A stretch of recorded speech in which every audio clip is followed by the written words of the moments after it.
নমস্কার। বদেশ্বরী মন্দির পঞ্চগড় জেলার বদা উপজেলার বড়শশী ইউনিয়নের অবস্থিত একটি মন্দির। হিন্দু ধর্মের 18টি পুরাণের মধ্যে স্কন্ধ পুরাণ একটি। সেই স্কন্ধ পুরাণে কাশীখণ্ডের 88তম অধ্যায়ে বর্ণিত হয়েছে যে একবার রাজা দক্ষ একটি যজ্ঞানুষ্ঠান করেন। দেবাদিদেব মহাদেব শিব হলেন রাজা দক্ষের জামাতা এবং তাহার মেয়ে দেবী সতীর স্বামী। রাজা দক্ষ কখনোই শিবকে তার জামাতা হিসেবে মেনে নেননি, কারণ মহাবীর শিব সর্বদাই ছিলেন উদাসীন এবং ধ্যানমগ্ন।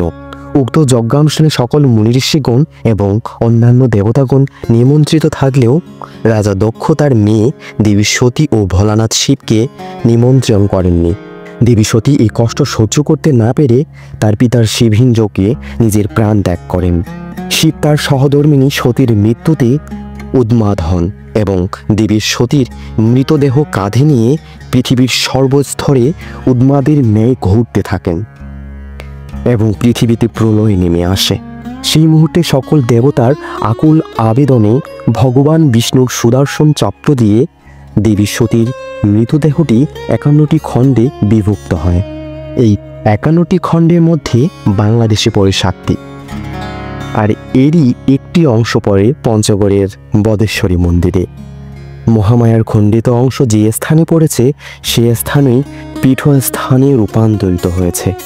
পরবর্তীতে পাল রাজারা এখানে একটি মন্দির নির্মাণ করেন। উক্ত মন্দিরের নাম অনুযায়ী বদা উপজেলার নামকরণ করা হয়েছে বলে জনশ্রুতিতে জানা যায়।